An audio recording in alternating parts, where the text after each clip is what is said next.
Bonjour tout le monde et bienvenue à mon webinaire qui est présenté dans le cadre des bourses de transfert de connaissances du CIRIS.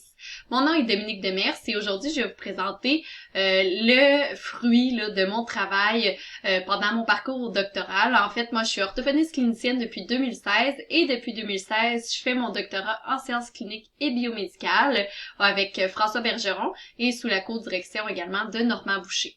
Donc, mon doctorat porte sur l'efficacité des différentes approches de réadaptation utilisées avec les enfants qui ont une surdité sévère à profonde. Donc, aujourd'hui, le sujet de ma présentation, c'est sur les approches de réadaptation qui sont employées auprès des enfants qui ont une surdité sévère à profonde, en lien avec le développement de leurs habiletés auditives, de la parole et du langage.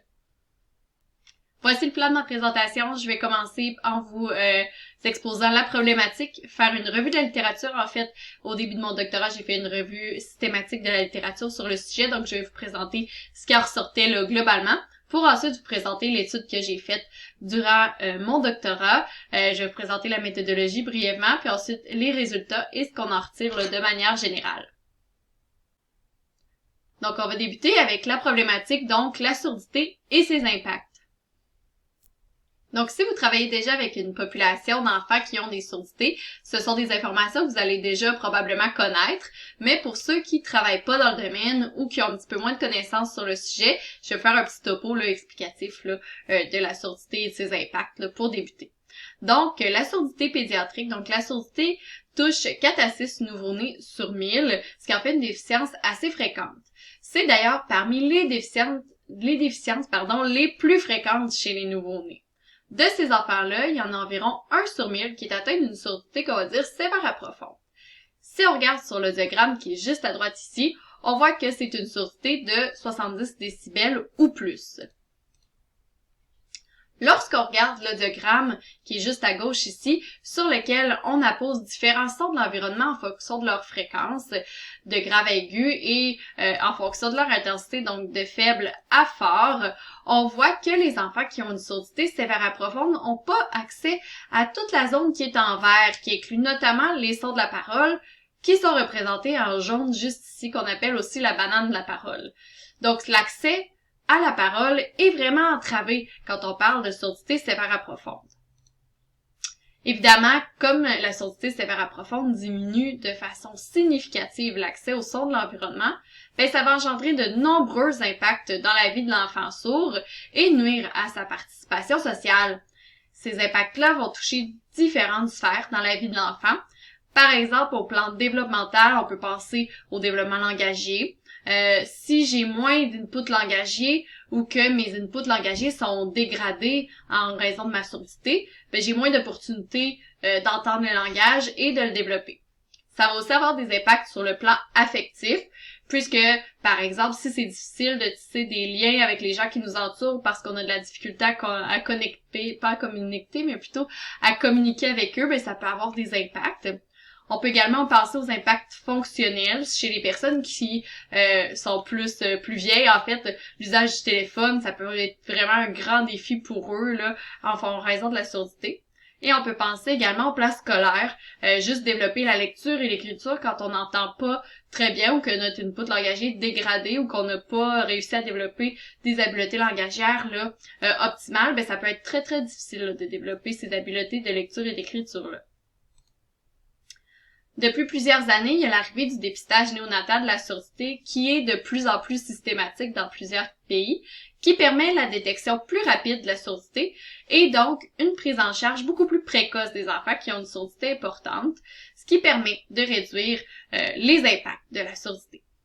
De plus, le développement puis le raffinement des différentes technologies reliées à l'audition, comme la prothèse auditive ou l'implant cochléaire, permettent de réduire plusieurs impacts de la surdité en permettant un accès au son de l'environnement. Toutefois, c'est important de noter que ces appareils-là redonnent seulement partiellement accès au son de l'environnement, c'est-à-dire que ça va pas redonner une audition équivalente à celle d'un normaux-entendant, comme des lunettes pourraient redonner une vue là, somme toute similaire à celle de quelqu'un qui voit bien. Entre autres, il y a de nombreuses subtilités qui sont pas captées par les appareils, particulièrement quand on parle d'implants cochléaires. Donc, imaginez apprendre une langue à partir d'un input langagier qui est altéré ou qui est diminué. D'ailleurs, on voit dans la littérature scientifique que l'amélioration de l'accès à l'audition est pas suffisant pour que l'enfant rattrape à coup sûr son retard par rapport aux autres enfants qui sont normaux entendants. Donc, comme ces enfants-là présentent très fréquemment des retards, ils vont être soutenus par des programmes de réadaptation dans lesquels ils vont notamment être suivis en audiologie et en orthophonie pour optimiser le développement de leurs habiletés. Il va également souvent y avoir une équipe multidisciplinaire qui va les entourer pour aider l'enfant et sa famille. Il y a plusieurs facteurs qui semblent avoir une influence sur le développement des enfants qui ont une surdité importante, notamment par exemple l'âge à laquelle il est implanté, l'âge d'apparition de la surdité, l'implication parentale, le potentiel cognitif de l'enfant, la présence de troubles associés, etc., etc. La réadaptation ressort également dans la littérature comme un élément clé pour le développement des habiletés auditives, langagières et de la parole. Quand on regarde ce qui se fait, on remarque qu'il y a plusieurs approches de réadaptation qui sont proposées dans différentes institutions. Il y a 3 principales approches qui visent le développement de la parole et qui se distinguent notamment par le type de stimulation qui est offerte. On a d'abord l'approche audition-verbale qui va reposer principalement sur l'input auditif, donc sur la parole qui va être perçue par l'enfant grâce à ses appareils auditifs. On peut donc même aller jusqu'à cacher la bouche, par exemple, pour vraiment que l'enfant repose uniquement le développement de ses habiletés sur ce qu'il perçoit avec ses oreilles. On a ensuite l'approche orale, qui est un petit peu plus naturelle, puis qui laisse accès à la lecture labiale et à l'utilisation des gestes naturels, comme par exemple pointer quelque chose. Enfin, on a l'approche de la communication totale, où, comme son nom l'indique, c'est une approche qui est plutôt éclectique, qui permet l'utilisation de différents inputs, autant l'entrée auditive, la lecture labiale, les gestes naturels, mais également, par exemple, l'utilisation du français signé ou de signes empruntés à la langue des signes pour aider à l'enfant à se faire comprendre et à comprendre son environnement. C'est important de noter que dans la littérature scientifique, on divise souvent ces approches-là en 2 grandes catégories, soit les approches orales, celles qui dans lesquelles on va pas employer de signes, par exemple du français signé ou de la langue des signes, et celle que de la communication totale ou qui englobe là tout ce qui utilise pas mal des signes, là, pas les approches vraiment langue des signes, mais tout ce qui a pour but de développer la parole et qui utilise également des signes. Tant dans les milieux cliniques que scientifiques, on se demande c'est quoi l'approche à prioriser avec les enfants sourds pour optimiser le développement de leurs habiletés. Par exemple, est-ce qu'on utilise des gestes ou des signes ou pas? Est-ce qu'on utilise la lecture labiale ou non? Également, avec la place de plus en plus importante de la pratique basée sur les évidences scientifiques, les cliniciens se réfèrent souvent à la littérature quand vient le temps de prendre leurs décisions cliniques. Mais justement, qu'est-ce que la littérature dit sur l'efficacité de ces approches-là? On va maintenant regarder ce qui se fait dans la littérature scientifique à ce sujet-là. Donc, en fait, il n'y a pas de consensus tant dans les milieux cliniques que dans la recherche quant à l'approche à favoriser auprès des enfants qui ont une surdité. En effet, les cliniciens et les chercheurs ne s'entendent pas sur la meilleure approche à adopter. D'ailleurs, il y a 3 revues systématiques qui ont été faites autour de 2015 qui rapportent un manque de données suffisamment fortes pour soutenir le choix d'une approche. C'est important de noter par contre que les critères de sélection des études qui étaient acceptés dans les revues systématiques étaient plus ou moins adaptés au domaine de la surdité. Par exemple, il y a une étude de Brennan Jones et ses collaborateurs qui a été publiée, qui incluait uniquement les essais randomisés contrôlés, ce qui arrive pratiquement jamais dans le domaine de la surdité, et qui a d'ailleurs retenu aucune étude à inclure dans sa revue systématique. Donc, en ayant des critères trop stricts, on peut passer à côté de certaines informations qui pourraient être quand même pertinentes. Toujours à prendre avec des nuances, là, mais quand même pertinentes. Donc, c'est pas parce qu'il y a un manque d'évidence de très forte qualité qu'il n'y a pas quand même des informations intéressantes là, à aller chercher dans la littérature pour dégager certaines tendances qui doivent être prises en considération. Donc, je vais vous faire un petit résumé, là, en fait, de ce que j'ai vu, là, quand moi j'ai fait une revue de la littérature, là, une revue systématique qui a été publiée en décembre 2019 dans un des journaux scientifiques de l'achat. D'abord, si on regarde au niveau des résultats là, des études qui ont été inclus, en fait, il y a 38 études qui ont été incluses dans cette revue systématique-là. Et puis, nous, on est vraiment allé regarder comparativement justement à Brennan Jones qui a inclus uniquement des essais randomisés contrôlés. Nous, on a vraiment inclus toute étude qui était scientifique de l'essai randomisé contrôlé jusqu'à l'étude de cas. Donc, on a inclus 38 études pour aller faire notre revue systématique. Et ce qu'on voit, c'est qu'en effet, là, comme a été déjà constaté dans les autres revues systématiques, le niveau de l'évidence est assez faible. Si on regarde là, ici, on voit que la plupart des études, la très grande majorité des études, en fait, étaient de niveau 3 ou 4, là, avec l'échelle de Phillips. Et puis ça veut dire que c'est de basse qualité, là, moyenne à faible qualité, là, au niveau de l'évidence. Et on voit que c'est probablement en grande partie, en fait, à cause des devis, puisque c'était beaucoup des devis de cohorte, des devis rétrospectifs, des études transversales, donc très peu d'études là qui sont reconnues comme ayant une haute, dont le devis avait un haut niveau de l'évidence. Si on regarde quand même là ce qui ressort au niveau des résultats, ce qu'on voit, c'est que dans les études qui incluaient plusieurs types d'approches, qui allaient les comparer, c'est d'abord, comme on a vu dans l'introduction, une division généralement là, des approches orales versus les approches de communication totale qui étaient pas... en fait, c'est ça, on voyait rarement la division entre les trois grandes familles d'approches. C'était beaucoup oral versus communication totale. Et on voit qu'il y avait une seule étude randomisée contrôlée qui a comparé l'approche AVT à celle orale et que les deux menaient à un développement équivalent. Lorsqu'on regarde les résultats des études là, qui comparaient oral là, au sens vraiment large versus la communication totale. Ici, là, ce qu'on voit dans le tableau, à gauche, vous avez les habiletés qui ont été étudiées dans les études. Et en haut, vous avez soit en faveur de des approches orales, soit en faveur de la communication totale, ou soit qui relevait que les études étaient que les approches étaient équivalentes. Eh bien, ce qu'on voit là, c'est que il y a une majorité d'études qui mentionnaient, qui relevaient que les approches orales étaient associées à un meilleur développement pour les habiletés auditives de la parole et langage expressif, sauf pour le langage réceptif où là, la plupart des études mentionnaient que les deux approches seraient équivalentes. Donc, en fait, ce qui est intéressant de cette étude de revue systématique-là, c'est d'abord que le fait que c'est la première revue systématique à inclure toute la littérature sur le sujet, donc ça a permis vraiment de relever certaines choses que d'autres études revues systématiques avaient pas pu relever, étant donné que nous, on est vraiment allé faire un très large... on est allé vraiment regarder là, tout ce qui se faisait sur le sujet. Ce qu'on voit là, ce qui ressort, c'est qu'il y aurait une tendance qui favorise les approches orales.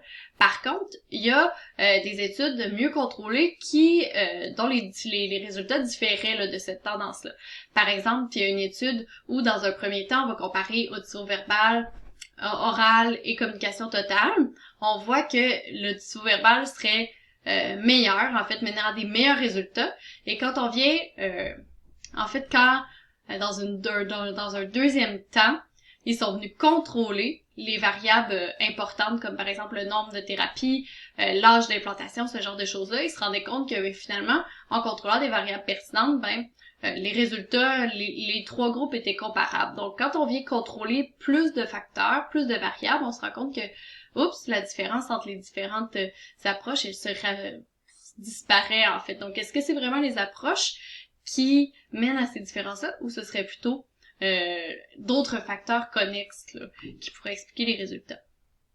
Donc, c'est important d'être prudent face aux résultats observés dans les différentes études là, de la revue systématique, parce qu'on voit que, de manière générale, il y a un très faible niveau de l'évidence. Donc, il peut y avoir beaucoup de biais là, dans les études. La définition des approches aussi n'est pas toujours précise. Donc, c'est sûr que si... c'est difficile des fois de savoir si on compare des pommes avec des pommes et des poires avec des poires, puisque dans certaines études, la communication totale inclut là quand même de très peu de signes à beaucoup de signes. Donc on voit justement là que ça peut venir faire une différence, par exemple. Il y a aussi la modalité des interventions qui est peu décrite. Comme dans l'étude dont je vous ai parlé, là, on voit que quand on est dans quand on avait plus d'heures de thérapie, ça menait à des meilleurs de meilleurs résultats. Donc, est-ce que comme l'intervention et les modalités d'intervention sont très peu décrites puis très peu analysées, est-ce que ça aussi, ça pourrait jouer finalement sur les résultats? Et on voit qu'il y a très peu d'études longitudinales passées 3 ans post-implantation cochléaire. Donc, on voit pas vraiment ce qui se passe après 3 ans d'implantation. Puis pourtant, l'enfant continue à se développer, passé 3 ans post-implantation. Donc, ce serait intéressant d'aller voir à ce niveau-là. Donc, quand on revient à notre question, c'est quoi l'approche à prioriser? On voit que le clinicien qui voudrait avoir une approche basée sur les faits scientifiques, pour choisir l'approche avec un enfant, il se ramasse nécessairement dans une zone d'inconfort, puisqu'il peut pas se fier aux écrits scientifiques, parce qu'il n'y a aucun consensus dans la littérature. C'est donc dans l'optique d'aider la prise de décision clinique, puis dans le but de faire la lumière sur les approches de réadaptation que mon projet de thèse s'inscrit. On va donc regarder justement la méthodologie utilisée dans le cadre de mon doctorat. Donc, on avait 2 grands objectifs généraux. C'était d'abord d'identifier les facteurs qui contribuaient au développement auditif de la parole et du langage chez des enfants qui font partie d'une approche de réadaptation de communication totale. Et dans un deuxième temps, de mesurer l'évolution à long terme, à plus long terme en tout cas de ce qui avait déjà été mesuré, du développement auditif de la parole et du langage chez des enfants dans une approche encore de communication totale. Puis dans un deuxième temps, c'était de comparer l'efficacité des approches orales et celles de communication totale, mais tout en allant contrôler les facteurs justement qu'on avait identifiés dans l'étude précédente, donc dans l'étude 1, puisqu'on voyait que dans la revue systématique, que quand on venait contrôler certains facteurs clés, ça venait changer nos résultats. Donc on voulait justement aller les contrôler pour s'assurer, en tout cas essayer de réduire le plus possible le fait qu'il y ait des biais qui viennent expliquer nos résultats. Donc, de manière générale, le but c'était de guider les cliniciens dans leur réflexion clinique, et ce via une étude longitudinale rétrospective. Donc on avait des hypothèses pour notre première étude. D'abord, on avait que l'âge d'implantation serait un facteur significatif, tout comme l'âge d'apparition de la surdité. C'est 2 facteurs qu'on est allé tester. Et puis, on sait dans la littérature scientifique, c'est quand même quelque chose qui est reconnu comme étant souvent significatif, comme ayant un impact en fait sur le développement des enfants. Et notre hypothèse 3, c'était que les enfants continuent d'évoluer 3 ans post-implantation. Pour l'étude 2, on avait comme suite à notre revue systématique, on avait comme hypothèse que les enfants qui font partie d'une approche orale auront un meilleur développement de la parole que ceux qui font partie d'une approche de communication totale. Pour ce faire, en fait, on a fait une étude multicentrique internationale, rétrospective, longitudinale. En fait, tous ces mots-là, ce que ça veut dire, c'est que on a collaboré plutôt avec des centres du Québec et de la France dans le but de faire une base de données qui allait être vraiment qui allait avoir beaucoup d'enfants en fait d'inclus dedans pour essayer d'avoir un N un peu plus haut que ce qui avait déjà été observé dans la littérature scientifique. En fait, souvent les études ont moins de 50 enfants d'inclus dans leur étude. Alors nous, on voulait vraiment aller à quelque chose de plus gros, là. Donc on a pris des enfants qui ont été suivis dans des centres québécois. On a été regarder leur dossier clinique à l'IRDPQ. Et on a été regarder les données également d'enfants qui ont été suivis dans des centres de réadaptation en France, donc à Lyon, à Palavas-les-Flots, près de Montpellier, et à Lille. En fait, pour certains centres, c'était moi qui allais récolter directement les données dans les dossiers cliniques des enfants. Puis dans d'autres cas, c'est les cliniciens sur place qui m'ont envoyé leurs données. Pour vous mettre en contexte, là, les enfants qui ont été inclus dans le projet devaient être âgés entre 0 et 18 ans, avoir une surdité sévère à profonde qui avait débuté avant 3 ans. Souvent, ce qu'on voyait dans les études, c'est qu'il y a une dichotomie entre les enfants là, qui vont avoir une surdité qui est apparue avant et après 3 ans. Là. Donc, souvent, ceux qui sont apparus avant 3 ans vont avoir un profil plus similaire versus ceux qui sont apparus après 3 ans. Donc, il fallait aller contrôler ça. L'enfant devait également porter soit une ou des prothèses auditives et un ou des implants cochléaires. Avoir moins de 36 mois plutôt à l'entrée des services de réadaptation pour éviter l'effet d'une prise en charge tardive. puisqu'on sait que la rapide prise en charge semble avoir un impact sur le développement des enfants et être suivi évidemment dans une approche de communication totale ou une approche orale. Les enfants étaient exclus lorsqu'ils présentaient un trouble ou une déficience, là, autre que la déficience auditive, qui pouvait affecter leur développement. Donc, comme je disais, les données ont été collectées soit à Lille, soit par la clinicienne sur place ou par moi. Et on est allé surtout là rechercher les différentes données reliées aux variables dépendantes, donc aux habiletés auditives, de la parole et langagière. On a choisi les habiletés de parole, l'intelligibilité, et pour les habiletés de langagière, le vocabulaire réceptif, puisque on a une étude de 2014 qui nous montrait là, que c'était 2 bons prédicteurs du développement global de la parole et du langage des enfants qui ont une surdité. En fait, les tâches qui ont été utilisées, c'est sûr que c'était pas nécessairement pour les habiletés auditives de perception de la parole, c'était pas nécessairement les mêmes d'une place à l'autre, mais on s'assurait que le résultat était en pourcentage. En fait, pour la répétition, pour les tâches, de perception de la parole, on voit que ça prenait, en fait, on a été récolter des résultats de tâches de répétition de phrases dans le silence. Pour l'intelligibilité, on est allé récolter les résultats du SIR, du Speech Intelligibility Rating, qui est une échelle de 1 à 5, 1 étant inintelligible à 5 intelligible pour tous. Et pour le vocabulaire réceptif, on est allé collecter les résultats à l'EVIP. En fait, n'importe quel, pour ces 3 habiletés-là, n'importe quel résultat qui était présent là, entre 0 et 18 ans ont été collectés. Ce que ça nous a permis également là, de faire en choisissant ces habiletés-là, c'est que par exemple le vocabulaire réceptif, on sait que c'est testé, ça peut être testé beaucoup plus rapidement là, dans le développement que le vocabulaire expressif, puisque c'est plus facile à les tester à bas âge, donc on a pu avoir des résultats de manière plus longitudinale là, pour les enfants.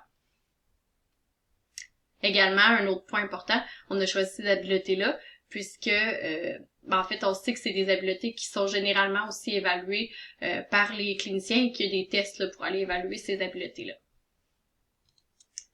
Donc, pour les analyses statistiques, rapidement, en fait, tant pour l'étude 1 que 2, on a fait des analyses de N par LD pour aller là voir comment se développaient les groupes. Donc, on est maintenant rendu à la section résultats. On va aller voir qu'est-ce que ça donne là, toutes ces données-là. En fait, dans l'étude 1, je vous rappelle, c'était d'aller regarder le développement longitudinal des enfants qui font partie d'une approche de communication totale. En fait, on a eu un total de 204 enfants, ce qui est énorme là, dans le domaine. À ma connaissance, il y a une seule étude là, qui avait, je pense, plus de 200 enfants là, dans toutes les 38 études qu'on avait inclus dans la revue systématique. En fait, la plupart des enfants étaient nés entre 2006 et 2010 ou entre 2011 et 2015. Et on avait un ratio 50-50 de garçons et de filles. L'âge d'apparition moyen de la surdité était de 9 mois et l'âge moyen d'implantation était de 23 mois. La grande majorité avait une surdité profonde et tous les enfants avaient au moins un implant cochléaire. Mais en fait, ça, c'est pas très étonnant étant donné qu'à ce niveau de surdité-là, c'est rare que les prothèses auditives fournissent une amplification qui est suffisante là, pour les enfants. Donc, pour ce qui est des résultats, ce qu'on voit en perception de la parole, c'est qu'il y a un impact significatif du temps. Donc, il y a un impact significatif, là, c'est à partir du temps à partir de 3 ans post-implantation et que les enfants continuent d'évoluer de manière constante jusqu'à 84 mois post-implantation. Donc ça, c'est quand même beaucoup plus longtemps que ce qu'on voyait justement dans les études qui ont déjà été faites. Et ce que ça nous dit, c'est que les enfants, justement, se développent beaucoup plus longtemps que ce qu'on va évaluer en temps normal. Donc peut-être que les enfants, par exemple, ils se rattrapent à un moment donné, ou en tout cas, il y a quelque chose qui nous échappe sûrement en allant regarder normalement juste 3 ans post-implantation cochléaire. Il n'y aurait aucun impact significatif de l'âge d'apparition de la surdité ou de l'âge d'implantation sur cette variable-là.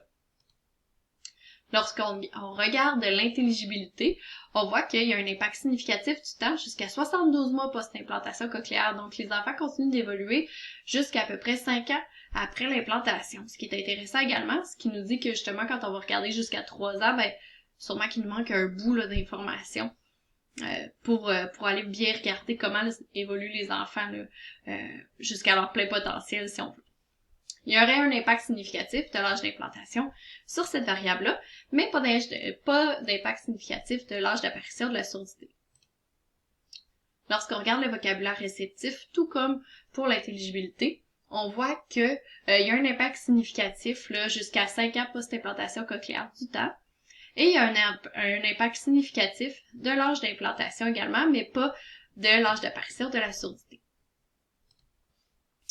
Donc, ce que ça nous amène à dire, c'est que on voit que notre hypothèse 1 était confirmée, l'âge d'implantation est une variable qui est significative dans le développement des enfants sourds, mais pas l'âge d'apparition de la surdité, ce qui est étonnant, puisque quand on regarde les études, normalement, ça ressort quand même comme étant une variable importante, là, pertinente et qui a un impact. En fait, comment on explique ça? C'est probablement parce que nous, on est allé contrôler d'emblée, là, avant l'étude, on est allé contrôler cette variable-là en ayant juste des enfants qui avaient un âge d'apparition de la surdité avant 3 ans. Donc, probablement que ça l'a enlevé l'effet qu'on aurait pu regarder si on avait pris toutes sortes d'enfants avec des surdités qui étaient apparues le plus tardivement. Si on regarde pour l'hypothèse 3, on voit aussi que c'est confirmé. Les enfants continuent de développer leurs habiletés plus de 3 ans post-implantation cochléaire.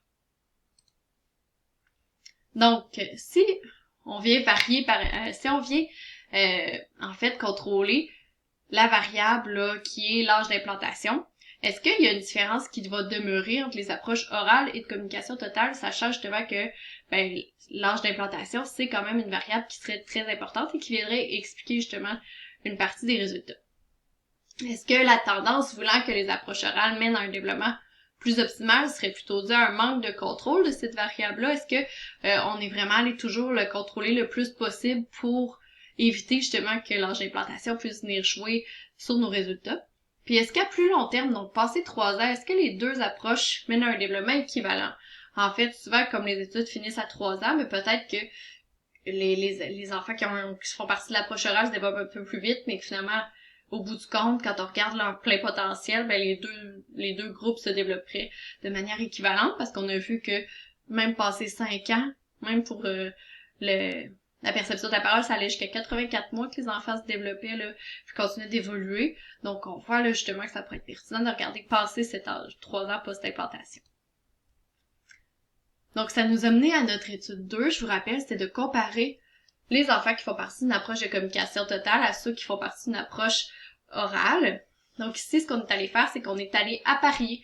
En fait, on avait seulement 16 sujets qui faisaient partie d'une approche orale. Donc on a pris ces 16 sujets-là, auxquels on est allé apparier sur des variables pertinentes, là, justement sur notre âge d'implantation cochléaire des enfants qui font partie d'une approche de communication totale. Ce qu'on voit, c'est que nos deux groupes sont somme toute similaires, là, puisque à peu près le 3/4 d'entre eux sont nés entre 2011 et 2015 et qu'on a une répartition à peu près équivalente là, de garçons et de filles. On voit également que dans les deux cas, l'âge d'apparition moyen de la surdité était de 0 mois et l'âge moyen d'implantation était de 16 mois, donc on avait vraiment les mêmes variables là, à ce niveau-là. Même chose pour le type de surdité qui était 100% des surdités profondes et le type d'appareillage qui était seulement des implants cochléaires. Et ce qu'on voit en fait, on avait seulement des données pour l'intelligibilité pour ces groupes-là, mais on voit une absence d'effet groupe dans le temps. Donc, en fait, ce qu'on voit, c'est que lorsqu'on regarde, ici, on a des données là, jusqu'à 4 ans post-implantation, il n'y aurait pas d'effet groupe. Donc, on verrait pas vraiment de différence entre les deux groupes là, dans le développement dans le temps. Donc, notre hypothèse est infirmée. Le développement de l'intelligibilité serait équivalent pour les deux approches. Donc, quand on met des covariables importantes pour les contrôler, en fait, ici, ce serait l'âge d'implantation cochléaire, l'écart entre les approches orales et de la communication totale, il disparaît dans le cas de notre étude, puis c'est cohérent avec l'étude de Dittmann et ses collaborateurs dont je vous avais parlé là un peu plus tôt. Donc, l'étude là qui venait justement, dans un premier temps, qui contrôlait pas beaucoup de variables, puis dans un deuxième temps, le contrôlait et là, voyait que l'effet disparaissait. Donc, ce serait cohérent. Et ça nous dirait peut-être, justement, que, il y a une possibilité que c'est le manque de contrôle de certaines variables très importantes, notamment l'âge d'implantation cochléaire, qui pourrait expliquer les disparités observées entre les approches orales et de communication totale dans les études de moins forte évidence. Donc, quand on regarde ici les conclusions générales qu'on peut tirer là, de ces différentes études-là, ce qu'on voit, c'est que, ce qui est intéressant, c'est que c'est la première étude francophone internationale sur le sujet. Pourquoi on a collaboré, en fait, avec le Québec et la France? C'est parce que, entre autres, ça partage la même langue, là, et on voit justement qu'il n'y avait pas vraiment d'études francophones faites avant ça sur ce sujet précis-là. Et là, on a une première étude internationale là, pour nous amener de l'information un petit peu plus sur notre population à nous. On y revoit également que c'est très très rare là, d'avoir des études avec un N de plus de 200, donc c'est quand même une étude là, avec justement là, qui apporte quelque chose de nouveau puisque au lieu d'avoir par exemple 20-30 sujets, ici on en a 200. Et c'est la première étude à venir apparier les approches orales et de communication totale en lien avec le développement de leurs habiletés. Donc ces trois études-là, en fait, la revue thématique puis l'étude 1 et 2, ce qu'ils nous permettent, en fait, c'est dans le constat suivant, c'est qu'il n'y a pas d'évidence qu'il y a une approche qui mène à un développement plus optimal des habiletés auditives, de la parole et du langage. En fait, on voit que dans la littérature scientifique, il y a un manque de données scientifiques suffisamment élevé, et surtout que le contrôle de variables importantes efface parfois la différence entre les approches. Donc, ce qu'on observe quand on regarde, par exemple, les études qui nous disent qu'il y a une tendance vouloir que l'oral serait meilleur ou mènerait à un meilleur développement, est-ce que finalement on regarde la poule ou l'œuf? Est-ce que c'est le fait que, par exemple, les enfants ont des meilleures prédispositions qui fait qu'ils vont dans une approche orale, qui fait qu'ils se développent mieux ou de plus vite ou avec qui ont un meilleur développement ou un développement plus optimal, ou c'est vraiment l'approche qui vient faire qu'ils ont un développement plus optimal? Le manque de contrôle de ces covariables-là, ça vient faire que c'est difficile de départager là, justement, est-ce que c'est l'approche qui amène à ça ou c'est des facteurs préalables là, qui mènent à un meilleur développement ou à ce choix d'approche-là qui mènerait à un meilleur développement. Donc c'est vraiment difficile de voir ça dans les études actuelles, là, étant donné beaucoup le manque de contrôle de ces variables-là. Ces trois études-là vont venir confirmer la position du Joint Committee of Infant Hearing, qui est que le choix de l'approche devrait être fait de manière non biaisée, conjointement avec la famille, et que ça devrait reposer sur les particularités, les besoins et les préférences de l'enfant, de sa famille et de son contexte. Donc, ça devrait pas être, par exemple, un enfant arrive dans une institution qui utilise X approche et que c'est cette approche-là qui va être utilisée avec l'enfant. Ça devrait plutôt être, voici les approches qui existent dans votre pour vous, là, dans votre contexte à vous. Voici ce qui semble le plus optimal ou voici ce qui, en fait, pas nécessairement qui semble le plus optimal, mais plutôt là, ce qui adonnerait le mieux selon le contexte familial dans lequel vous êtes. Et regardez avec le patient, là, justement, est-ce que lui préfère telle affaire? Est-ce qu'il y a des préférences? Est-ce qu'il y a des besoins particuliers? Est-ce que le contexte fait qu'une approche serait plus facile à mettre en place qu'une autre, par exemple? Plutôt que d'arriver avec notre approche là, pré-choisie pour la famille. Donc, plutôt que de reposer sur ses préférences institutionnelles, le choix de l'approche devrait être flexible et adapté à chaque enfant.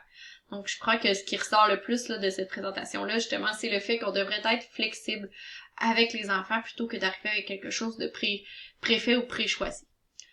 Une meilleure compréhension des facteurs contributifs à la performance des enfants suivis dans des approches de réadaptation, de communication totale, notamment l'âge d'implantation, puis l'évolution passé 3 ans, ça c'est quelque chose de nouveau là, par rapport à notre étude, puisque on voit là, justement que passé 3 ans, les enfants continuent d'évoluer.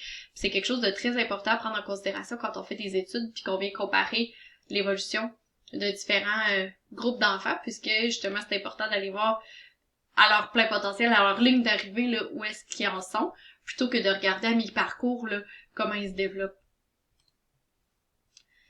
Donc, pour ce qui est des perspectives, là, à partir de ces études-là, ce qu'on voit, c'est qu'il faudrait vraiment bien contrôler l'âge d'implantation dans nos différentes études et faire un meilleur contrôle là, des différentes variables relatives à l'intervention, puisque comme on a vu dans la revue thématique, il y a très très très peu d'études qui allaient regarder là, ces informations-là, ces données-là, par exemple le nombre d'heures de thérapie, combien en fait la fréquence, la durée des thérapies, tout ça. Et on voit que ça peut avoir un impact là, sur le développement des enfants. Également, c'est important de démontrer l'importance de la réadaptation en ajout en implant cochléaire, parce que souvent, ce qui va ressortir, c'est justement que l'âge d'implantation cochléaire va être très pertinente, va être très importante en fait, le plus tôt le mieux. Mais il y a quand même une réadaptation qui est faite après ça, puis il faut montrer la pertinence de cette réadaptation-là dans nos études. Et ce qu'il faut faire plus aussi dans nos études, là, ben, c'est faire des études prospectives puis longitudinales qui sont passées 3 ans là, post-implantation cochléaire, puisqu'on voit que les enfants continuent de se développer après 3 ans. Et ben, des études prospectives pour amener un petit peu plus là, justement là, d'amener un peu plus d'études de qualité avec des devis qui sont de plus haut niveau d'évidence. Donc voilà ce qu'il en était pour mon webinaire. J'espère que vous avez apprécié. Si vous avez des questions, vous pouvez toujours m'écrire là. Je sais pas où exactement il va avoir mon adresse courriel, là, mais il va l'avoir proche de la présentation sur laquelle vous êtes en ce moment, c'est certain. Si jamais vous avez des questions ou des commentaires, n'hésitez pas à m'écrire. Sinon, ben j'espère que vous avez trouvé ça intéressant, que vous en ressortez avec quelque chose de nouveau, que soit que ça prouve ce que vous faisiez déjà, soit que ça vous amène des nouvelles façons de réfléchir, ou en tout cas que ça vous amener une nouvelle façon de réfléchir, ben que ça ajoute à votre réflexion clinique, là, surtout, là. J'espère que ça vous a amené quelque chose de pertinent. Et je voulais remercier, les équipes, là, Implant qui m'ont accueilli, autant à Québec qu'en France. Je voulais remercier aussi Jean Leblond, le statisticien du CIRIS, qui est d'une très grande aide quand vient le temps de faire des statistiques avec nos données récoltées. Et je voulais aussi remercier Marie-Denise Lavoie, qui est bibliothécaire conseil, qui m'a beaucoup aidé dans ma revue thématique, et mes directeurs de thèse, évidemment. Donc, si vous avez des questions, n'hésitez pas à me contacter. Sinon, je vous souhaite une belle journée, puis une belle continuation avec vos cocos. Bonne journée!